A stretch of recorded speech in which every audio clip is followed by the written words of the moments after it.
Hi friends, this is Miss Tara with another edition of Awesome Inventions. We have our theme of music for this week. So the book I've chosen to read to you this week is called Ada's Violin, The Story of the Recycled Orchestra of Paraguay by Susan Hood, illustrated by Sally Wern Comport. This is the true story of the Recycled Orchestra of Paraguay. So this book is nonfiction. Here we go. Ada Rios grew up in a town made of trash. Every morning at dawn, Ada heard the first garbage trucks rumble and roll down to the road to Catura. Beep, beep, beep. Backing into the landfill, they tipped their loads, and up and crash! The trash came tumbling down, 1,500 tons each day. Ada and her friends watched as the gancheros, or recyclers, scrambled, tearing into plastic bags with long-handled hooks, pushing aside moldy produce, and grabbing anything they could recycle or sell. The going rates? 5 cents for a pound of cardboard, 10 cents for a pound of plastic. The noisy, stinking, sweltering slum was not the most nurturing neighborhood. Ada watched, eyes wide, but didn't say much. And yet she liked to imagine each garbage truck was a box of surprises. One never knew what might be inside. Her father had found appliances, toys, perfumes, and antique watches. One woman even discovered a small box full of gold jewelry. Little did Ada know that there was a bigger surprise waiting for her in the landfill. Every day when Ada's parents went to work, Grandmother Marian cared for Ada and her little sister Noelia. Grandmother loved to sing rock and roll songs from the 60s. The girls grew up on the tunes of the Beatles, Simon and Garfunkel, and Creedence Clearwater Revival. Ada loved to sing too, but only when no one was listening. Ada's dad brightened the night with stories and songs of great musicians. He turned up the radio and pointed out the sounds each instrument had made. Ada heard one above all the others. Zing went the strings of the violin. When the girls started school, Grandma returned to work as a recycler, collecting bottles and cans in the city. Classes let out at noon. Young Ada was in charge of Noelia until her parents were done with work. At first, the girls stayed close to home, playing with Grandma, Marian's doggies, and making sand cakes in the dirt. Soon they joined their cousins, playing hide and seek or a game of handball in the streets. In time, they ventured farther afield, walking down to the bodega to get candy. Ada noticed the teenagers hanging out in the alleys, grumbling about life in the landfill looming ahead. What would happen to them, to her little sister? She watched as the older kids turned to the gangs and got into fights. One day, when Ada was 11 years old, her grandmother saw a sign posted on the wall of a chapel. Violin, guitar, and cello, taught Saturday at 8 a.m. Fabio Chavez. How Grandma had longed to learn music. Too late for her, maybe, she thought, but not for her granddaughters. She signed them up without asking, or their parents. Ada's heart sang out. Thanks to her abuela, she could leave her worries behind her and learn to play. At first class, the teacher, Fabio Chavez, had 3 guitars and 2 violins to share. Ada chose a violin right away, but 10 children had signed up. Frustrated, Ada and her friends found that there were not enough instruments to go around.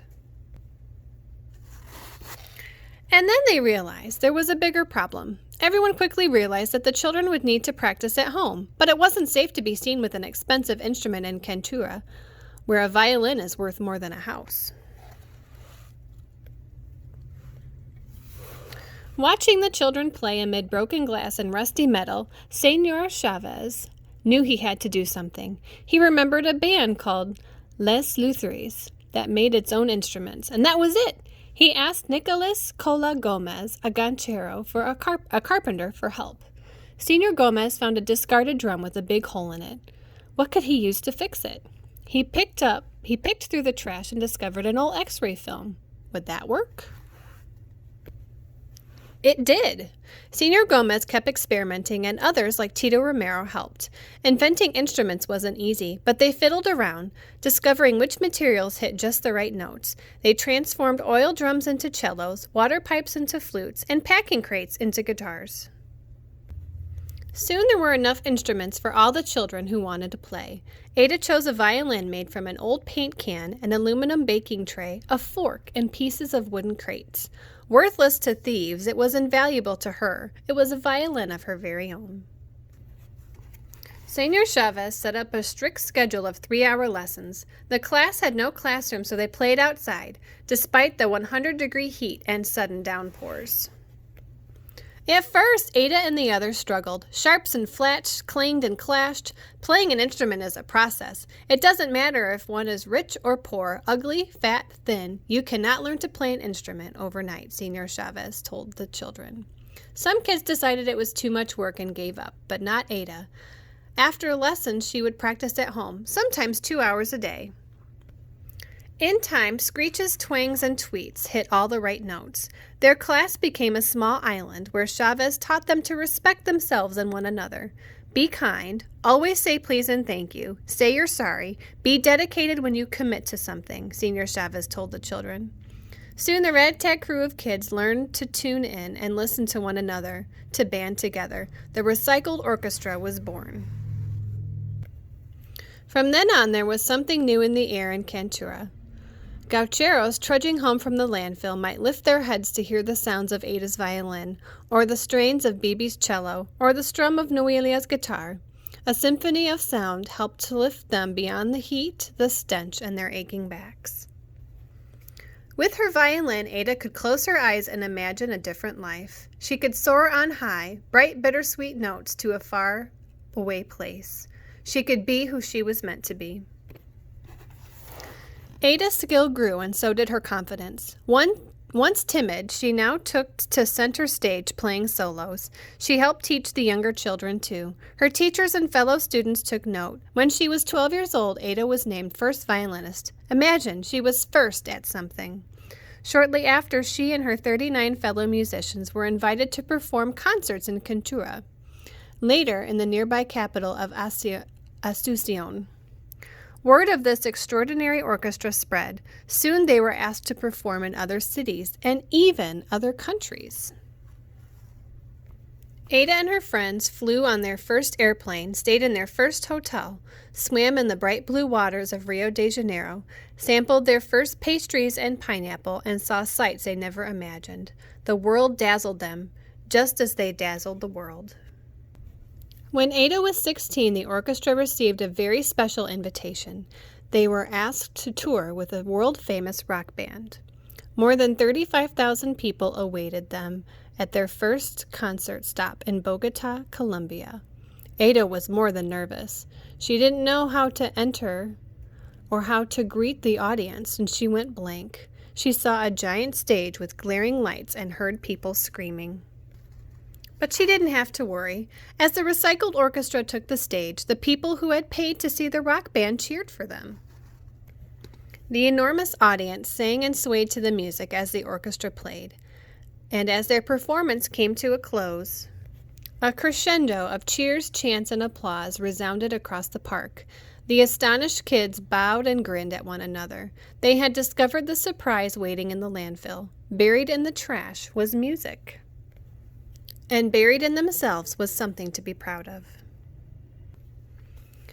I hope you enjoyed the book. Here is a photograph of the kids with their recycled instruments. And here's some information and other websites and videos that you can search for on YouTube.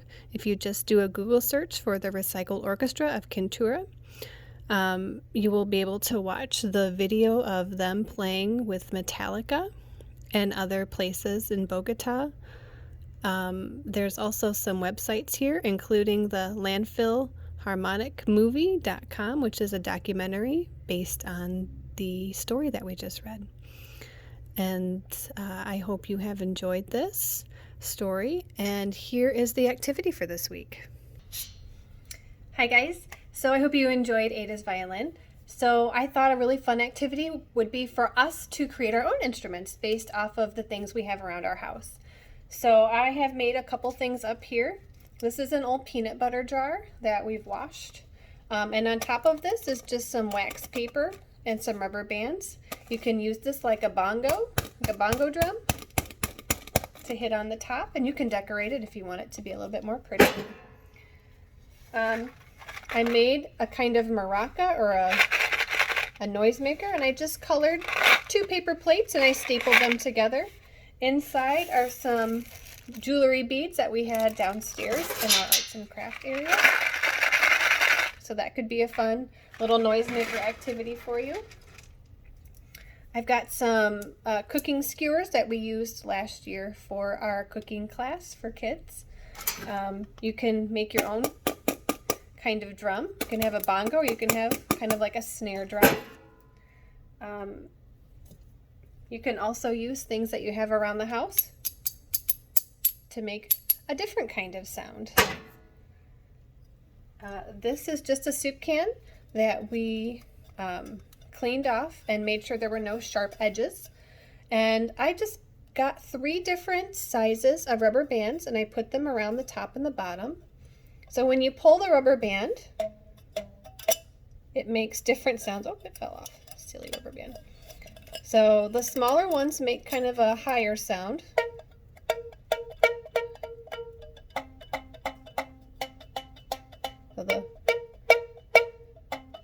So it's like your own guitar. And then on the other side, they make different sounds. Isn't that cool?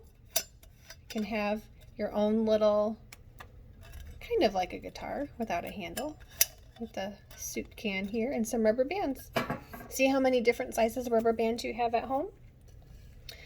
Something else, we all have water bottles or pop bottles. And what's really cool about these things, if you blow into the top of them, they make a really cool sound.